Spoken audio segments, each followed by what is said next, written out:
यहाँ एक प्रोजेक्ट बना लेते हैं।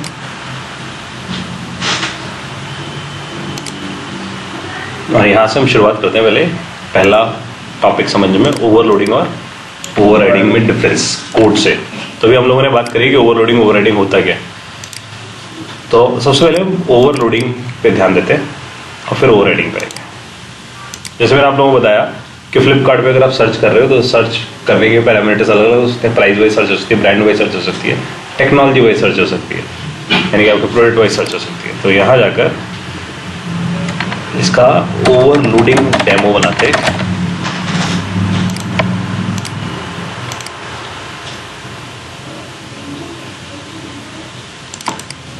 और यहाँ जाके मान लो मैंने ऐसा बनाया ऑनलाइन शॉप सर्च क्लास, ठीक है।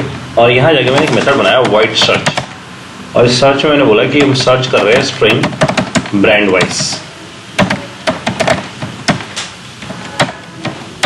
फिर मैं यहाँ जाके बोलता हूँ वाइड सर्च, और मैं यहाँ सर्च कर रहा हूँ डबल प्राइस वाइज। तो मेरा क्वेश्चन ये है कि अगर मैं यहाँ लॉजिक लिखूंगा इसके अंदर और इसके अंदर, लॉजिक तो सेम होगा ना, सिर्फ क्या डिफरेंस होंगे, पैरामीटर्स है ना। इसका अंदर यहाँ लॉजिक कुछ ऐसा होगा सर्चिंग। तो अभी हम डेटाबेस हैंडलिंग जानते नहीं है, तो हम डेटाबेस को तो लॉजिक लिख सकते हैं, इसलिए हम कुछ हार्ड कोड लिख देते हैं सर्चिंग बाय ब्रांड।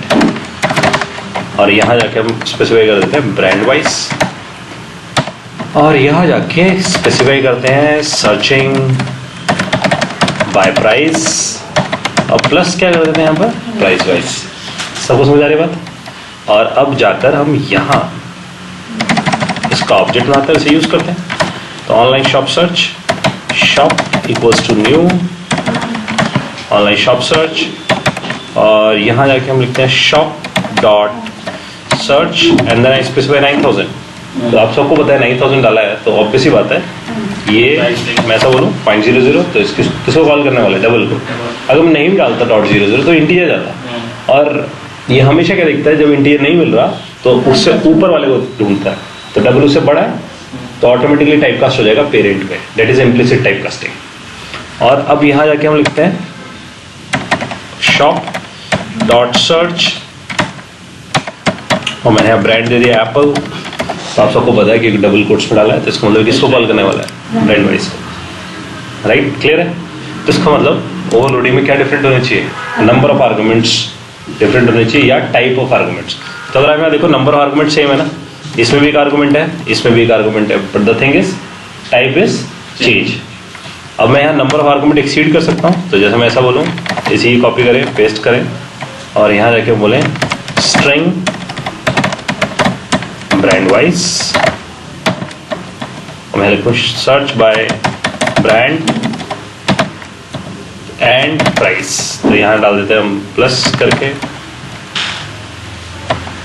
ब्रांड भी, क्लियर। हाँ जी, समझ आया सबको। तो इसका मतलब अगर मैं यहाँ जाके लिखूंगा शॉप डॉट सर्च, और यहाँ हम स्पेसिफाई कर देते हैं ब्रांड, और यहाँ हम स्पेसिफाई कर देते हैं प्राइस, क्लियरिटी। तो अगर हम इसे एग्जीक्यूट करते हैं तो हमें समझ आ रहा है कि फ्लो कैसे चलने वाला है।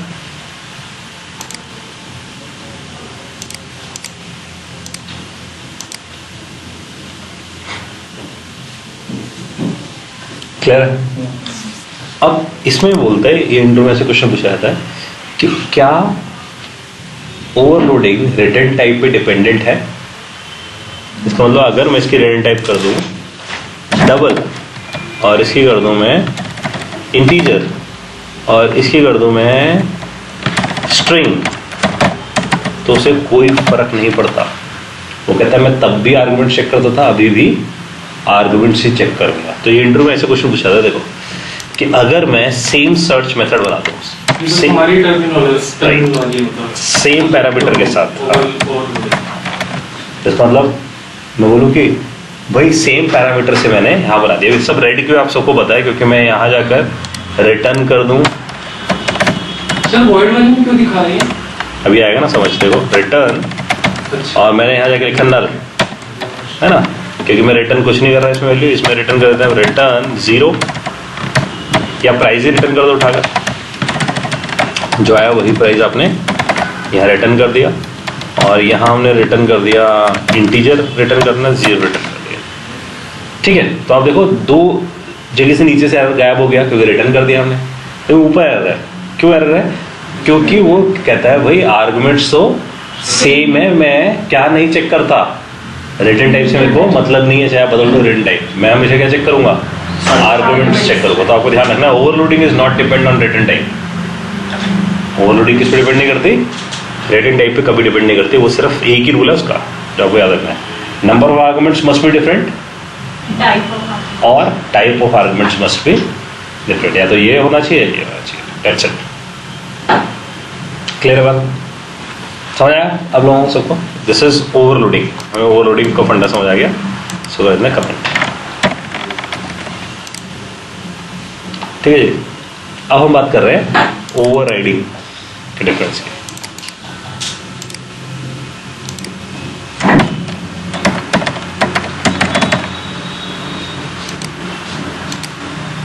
तो अभी हम लोगों ने बात करी थी ओवरराइडिंग सिर्फ तभी होती है जब इनहेरिटेंस हो। कोई भी फीचर पेरेंट से आ रहा होता है और जब चाइल्ड उसे इनहेरिट करता है और उसे लगता है ये फीचर आउटडेटेड है, I don't want to use the same feature, then वो क्या करता है? उसे ओवरराइड कर देता है। अब इसके लिए एग्जांपल है कि जैसे मैंने क्लास लोन बिल्ड करी और इसमें मैंने एक EMI मेथड बनाया और मैंने यहाँ लिखा लोन EMI 10% के हिसाब से। अब मैंने इसके नीचे क्लास बनाई होम लोन, जो एक्सटेंड कैसे कर रहा है लोन को, और यहाँ पर भी मैंने EMI बिल्ड कर दिया और यहाँ मैंने एनोटेशन लगा दी @override। इससे बेनिफिट क्या होगा? कि ओवरराइडिंग ही हो रही है। कभी बार हमें लगता है कि हम ओवरराइडिंग कर रहे हैं लेकिन कर देते हैं ओवरलोडिंग, तो ये एनोटेशन क्या करेगी? एरर मारेगी। और ये मैंने ओवरराइड इसलिए कर रहा हूँ इस मेथड को कि जो पेरेंट से आ रहा है वो 10% के हिसाब से, और मुझे लेट से लोन का EMI कैलकुलेट करना है 14% के हिसाब से। मेरी बात समझ पा रहे हो आप लोग? तो इसका मतलब मुझे क्या चाहिए भाई? 14% वाला। आपको समझना है, जब भी हम ओवरराइड करते हैं, नाम ये ना इंग्लिश वर्ड में ध्यान देना, जब भी हम इसे ओवरराइड करते हैं तो क्या हो रहा है? पेरेंट वाला हाइड हो जाता है क्योंकि ओवरराइड हो गया ना। ठीक है, तो parent one is automatically hide, and when you create an object of child class, that is your home loan class, so if you create an object of home loan class,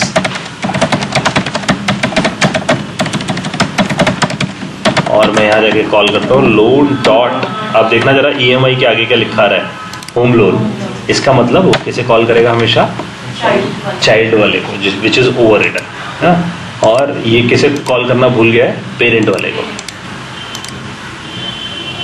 समझ आया?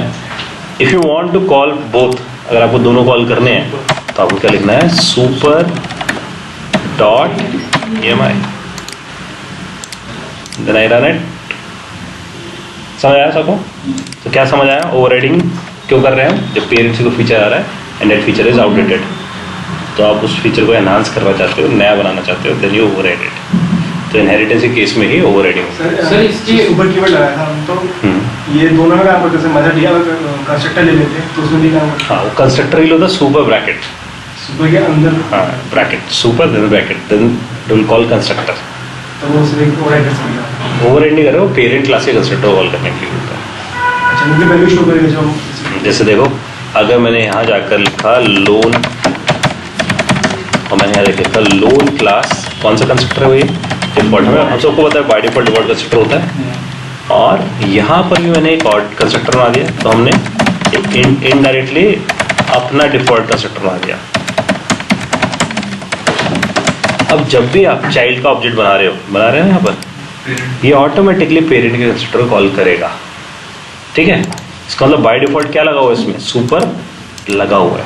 अब देखो जरा, होम लोन का constructor call हो रहा है automatically. ऐसा क्यों पा रहा है? क्योंकि मैं लिख के दिखा रहा हूँ, देखो क्या लगा हुआ है, ऐसा लिखा हुआ जावा ने ऑटोमेटिकली।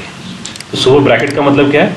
पेरेंट का कंस्ट्रक्टर कॉल करो। इसलिए पहले आपको क्या नजर आ रहा है? पेरेंट का कंस्ट्रक्टर। अब मान लो आपके पास एक और कंस्ट्रक्टर है पैरामीटराइज, ये क्या हो गया भाई? Overloading of constructor. जैसे फंक्शन की ओवरलोडिंग कर रहे थे, ऐसे किसकी हो गई? कंस्ट्रक्टर की। तो मैं यहाँ बोलूँ लोन क्लास, कौन सा वाला कंस्ट्रक्टर? Parameterise constructor. अब मैं यहाँ जाकर भी होम लोन बनाऊँ और यहाँ जाके हम लिखें home loan class parameterise constructor, ठीक है। तो अब हमारे पास यहाँ कंस्ट्रक्टर बिल्ड हो चुका है। यहाँ कुछ एरर दिखा रहा है, पाइप सिंबल बना हुआ है। अच्छा, पाइप सिंबल आ गया कहीं से, इंजेक्ट, ठीक है, टाइपिंग मिस्टेक था। तो इसको जाकर अब मैं फिर से चलाता हूँ। अब इस बार देखो मैं किस कंस्ट्रक्टर को कॉल कर रहा हूँ, पैरामीटराइज को। पैरामीटराइज बाय डिफॉल्ट को ही कंस्ट्रक्टर को कॉल करता है। पैरामीटराइज को भी कॉल करोगे तो किसे कॉल करेगा, पेरेंट के डिफॉल्ट कंस्ट्रक्टर को। तो देखो अभी भी आपको समझ आएगा लोन का कौन सा कंस्ट्रक्टर चल रहा है, डिफॉल्ट ही। पेरेंट का कौन सा चल रहा है और चाइल्ड का कौन सा चल रहा है, पैरामीटराइज। आप चाहते हो चाइल्ड का पैरामीटराइज कॉल हो तो पेरेंट का भी पैरामीटराइज कॉल हो, तो सुपर लिखना कंपलसरी है। तो अब यहाँ जाकर क्या लिख दो, सुपर 1000। अब क्या होगा, जब चाइल्ड का कंस्ट्रक्टर कॉल होगा तो ये सुपर 1000 देखकर ये डिफॉल्ट कंस्ट्रक्टर कॉल करने की जगह कौन सा कंस्ट्रक्टर कॉल करेगा, पैरामीटराइज्ड। सर अगर हम एक्सप्लिसिटली कुछ भी नहीं लिखते तो मतलब हमेशा चाइल्ड का जब भी कॉल हो तो पेरेंट का डिफॉल्ट होगा कॉल, ठीक है। चाइल्ड का पैरामीटराइज बिल्कुल समझ रही बात आप सबको। तो आप देखो इस बात को ना प्रूव कर सकते हो। देखो मैं इसको प्रूवेंस दिखाऊं आपको, जो आप बात बोल रहे हो कि चाइल्ड का जब पैरामीटराइज कंस्ट्रक्टर कॉल होगा तो पेरेंट का क्या होगा, बाय डिफॉल्ट कंस्ट्रक्टर कॉल होगा। इसका प्रूवेंस देखो, ये इंटरव्यू में ऐसे पूछा जाता है। आपने यहाँ से सुपर हटा दिया, आउटपुट में देख ही लिया था आपने, कोड लिखते लिखते पता चल जाएगा आपको। आप इसे हटा दो सिर्फ, हमने लोन कंस्ट्रक्टर को क्या कर दिया, कमेंट कर दिया। कौन से वाले कंस्ट्रक्टर को, डिफॉल्ट कंस्ट्रक्टर। और देखो पेरेंट में कौन सा कंस्ट्रक्टर है, पैरामीटराइज। और हमने एक रूल पढ़ा है कि if you create any constructor the default will gone automatically, default kill हो जाता है अपने आप। तो उसके पास कौन सा है, पैरामीटराइज्ड है। अब अगर आप देखो तो एरर आना शुरू हो गया, क्योंकि उसे पता है कि वो बाय डिफॉल्ट किसे कॉल लगाने वाला है, पेरेंट के डिफॉल्ट को। तो आप एरर पढ़ो, देखो क्या एरर बोल रहे हैं, implicit super constructor loan is implicit का मतलब होता है अपने आप, जो सुपर कंस्ट्रक्टर की कॉल लगेगी, पेरेंट की कंस्ट्रक्टर की कॉल लगेगी, that is undefined, must explicitly invoke another constructor. आप हमें किसको इन्वोक करो, दूसरे कंस्ट्रक्टर को इन्वोक करो। मतलब इस एरर को सॉल्व करने का इमीडिएट तरीका क्या है, मैं यहां जाकर ऐसा लिख दूं। इससे क्या होगा बताओ, जो डिफॉल्ट कॉल जा रही थी डिफॉल्ट कंस्ट्रक्टर किसमें कन्वर्ट हो गई, पैरामीटराइज में, और प्रॉब्लम सॉल्व हो गई। तो प्रॉब्लम को सॉल्व करने के दो तरीके थे, या तो मैं वहां डिफॉल्ट कंस्ट्रक्टर को ओपन कर देता दोबारा, या तो यहाँ पैरामीटर, बिल्कुल, या फिर मैं यहाँ पैरामीटराइज करूँ। समझ रहे बात आपको, ये क्रॉस चेकिंग है जो हमने कंसेप्ट पढ़ा। तो इनडायरेक्टली आप लोगों ने ओवरराइडिंग के साथ साथ क्या सीख लिया, और कंस्ट्रक्टर चेनिंग, है ना, दिस इज कॉल्ड कंस्ट्रक्टर चेनिंग। ये हम लोग ऑलरेडी पढ़ चुके हैं, तो रिकैप कर रहे हैं उनके। हाँ जी, क्या क्या है फीचर, समझ सबको। Then we move to the next thing, overloading का और ओवरराइडिंग का बेसिक फंडा आपको बदल गया। अब हम बात कर रहे हैं ओवरराइडिंग के रूल्स की। तो ओवरराइडिंग के कुछ रूल्स एंड रेगुलेशंस है। क्या रूल्स एंड रेगुलेशंस है, तो देखो रूल क्या है ओवरराइडिंग का। वो कहता है कि अगर आपने एक पेरेंट क्लास बनाई है और लेट्स से इसके अंदर एक मेथड बनाया है वॉइड शो, इसमें हमने एक बनाया ए शो कॉल, और फिर हमने क्लास बी बनाई जिसने एक्सटेंड किया ए को, और वॉइड शो इसने भी बना दिया B show call at the rate override लगा दिया मैंने यहाँ पर, है ना। अब मैं यहां जाके ऐसा बोलता हूं बी ओ बी चे इक्वल टू न्यू बी, ये अभी किया हम लोगों ने। हमें पता है कि इससे शो कौन सा कॉल होने वाला है, बी वाला, ठीक है। अब ओवरराइडिंग में जो रूल है वो बोलता है सिग्नेचर मस्ट बी सेम। तो अब सिग्नेचर देखो सेम है दोनों के, मतलब अगर ये वाइड है तो ये भी वाइड है, शो है तो शो है, ठीक है। उसने बोला कि सिग्नेचर्स में आप कुछ चेंजेस कर सकते हो। So there are some rules to change the signature. That rule is, जब आपने कुछ इसका कुछ नहीं लिखा, आप सबको पता है इसका स्कोप डिफॉल्ट है। इसका स्कोप क्या है, डिफॉल्ट। डिफॉल्ट कौन होता है, with in the package scope है, आउटसाइड द पैकेज इसका स्कोप नहीं है।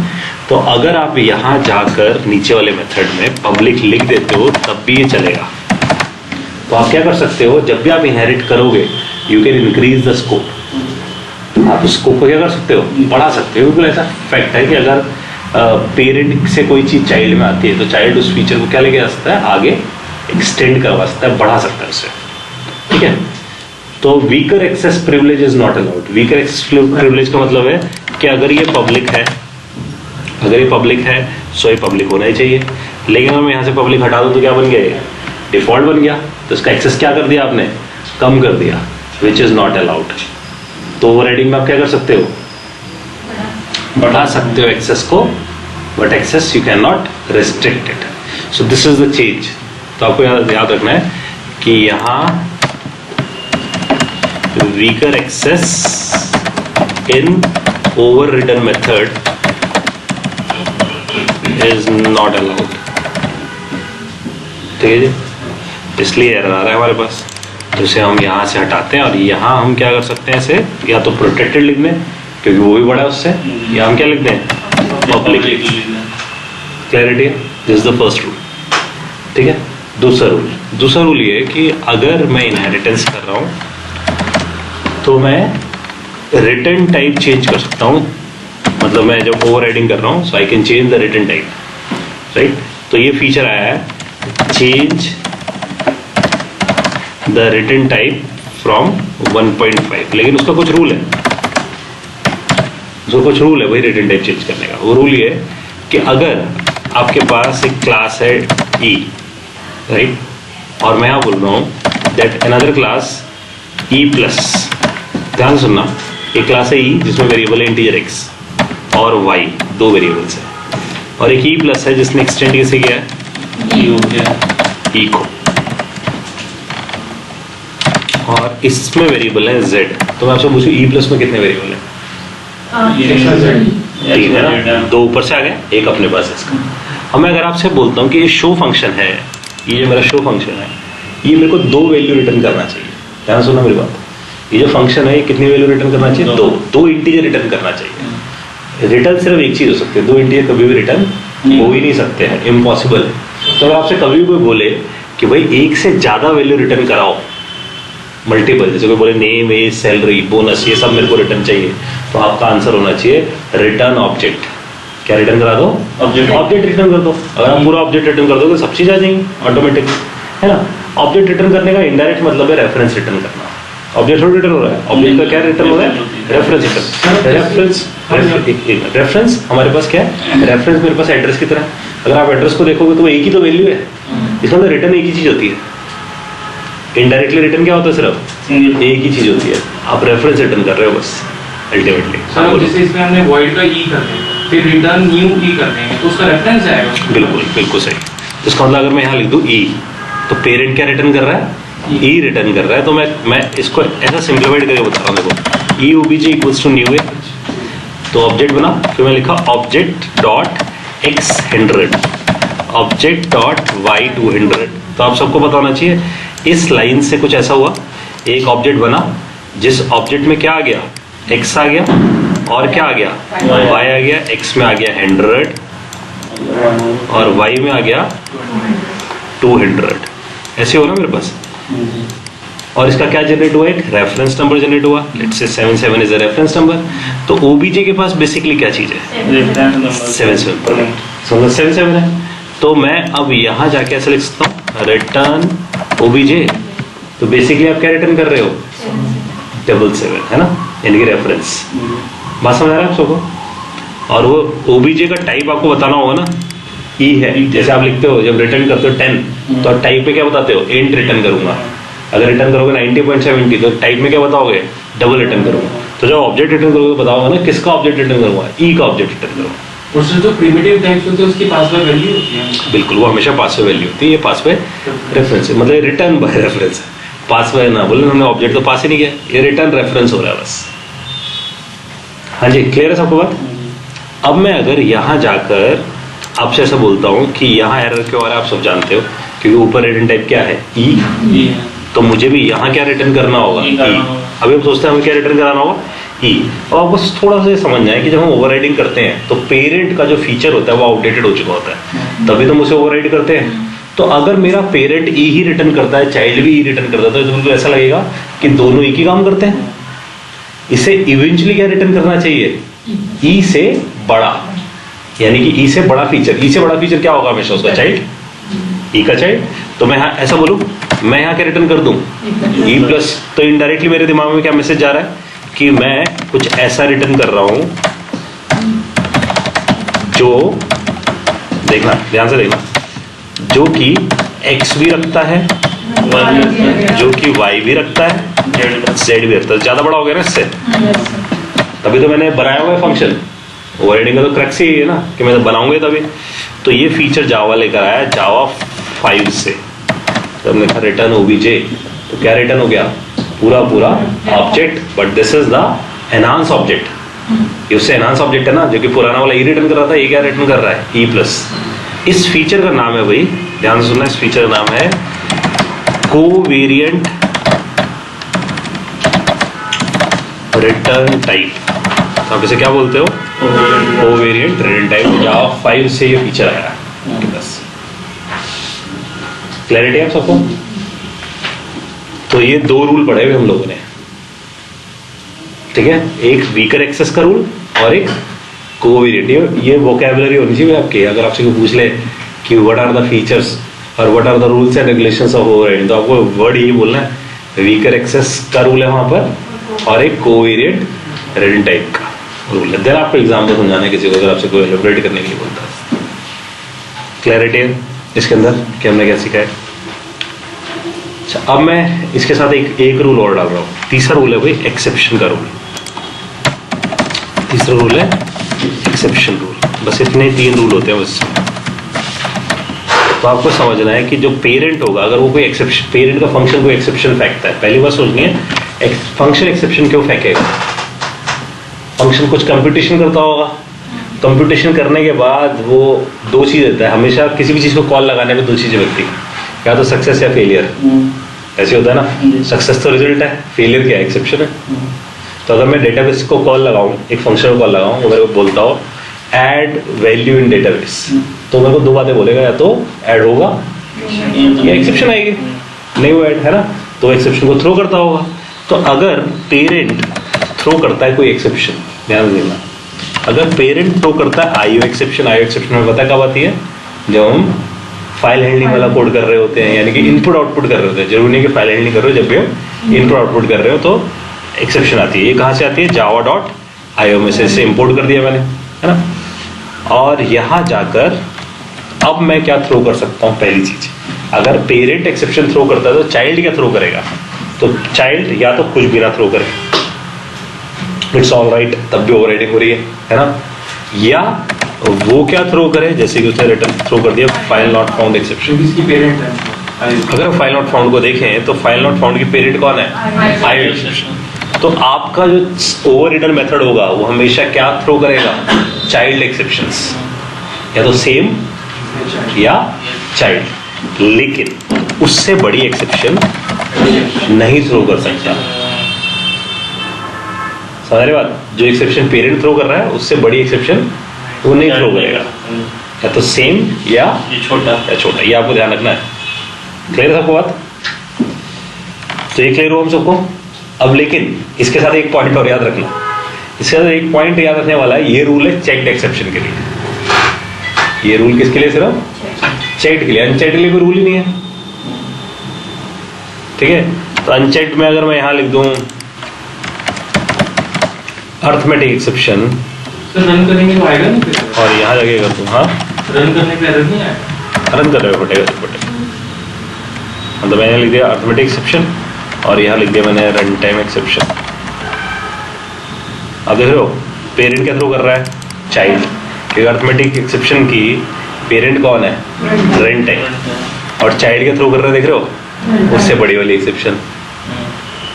यही गड़बड़ हो रही थी ना वहाँ पर, चेक इसमें एरर नहीं आया, अनचेक्ड है ये अनचेक्ड एक्सेप्शन है। अनचेक्ड एक्सेप्शन के केस में कंपाइलर कहता है मेरी वरीज नहीं है कि आपने हैंडलिंग करनी है या नहीं करनी है। चेक्ड में वो क्या कहता है, मैं वरीड करूंगा कंपाइल टाइम पे, that's why it is called checked. अगर चेक्ड एक्सेप्शन जब भी वर्ड आता है इसका मतलब है कंपाइलर इन्वॉल्वमेंट है उसमें। रन टाइम एक्सेप्शन यानी कि अनचेक्ड, उसके अंदर कंपाइलर इन्वॉल्वमेंट ही नहीं है। समझ रहे बात, क्लियर हुई बात आप लोगों को। तो ये ब्रॉडर लेवल पे 3 रूल्स है, ये आपको याद रखने हैं। तभी आपको ओवरराइडिंग आती है। एक आपने मेन से फंक्शन को कॉल किया था, तो वहाँ पर एक्सेप्शन आई तो वो थ्रो कर दी वहाँ से, तो वो मेन पे आ गई। लेकिन पेरेंट पे अगर ए पे एक्सेप्शन आती तो वो किसके पास थ्रो होती? सर चाइल्ड क्लास के पास या सीधा मेन के पास? देखो ऐसा है कि आपने कॉल लगाओगे फंक्शन को, अब आपने एक फंक्शन को कॉल लगाया, उसने एक्सेप्शन फेंकी। देखो इसे ऐसा समझो, जैसे इसे लेयर है, समझो कि आपकी एक क्लास है या एक मेथड है, ये मेथड कॉल लगाता है दूसरे मेथड को, दूसरा मेथड कॉल लगाता है तीसरे मेथड को, एक्सेप्शन जनरेट होती है। एक्सेप्शन को वैसे समझ लेते हैं बॉल की तरह, ठीक है। तो एक्सेप्शन जनरेट हुई और एक्सेप्शन जनरेट होके थ्रो करी गई इसके पास। जैसे इसके पास थ्रो होगी, अब इसको दो काम करना है, या तो ट्राई कैच लगा दे या ये भी वापस थ्रोस कर दे, ठीक है। तो आपको समझना है एक एग है मेरे पास, 5वें फ्लोर से फेंक दिया मैंने उसे, या तो उसे कैच किया जाए या फट जाएगा बिल्कुल, है ना। तो इसका मतलब मैं थ्रो करता हुआ गया, आखिर में तो क्या होने वाला है, कोड फट जाएगा, है ना। या आखिर में जाके मैं क्या कर लूँ, उसे कैच कर लूँ, तो मैं प्रिवेंट हो जाऊंगा उससे। तो आपको समझना है एट द एंड पॉइंट आपको या तो कैच लगाना है, अगर नहीं लगाना तो उसका मतलब वो कोड बंद कर देगा। क्लियर है? तो हम लोगों ने कौन सा टॉपिक सीख लिया भाई? ओवरलोडिंग और ओवरराइडिंग। प्रोग्राम दिखाया था मैं आप लोगों को।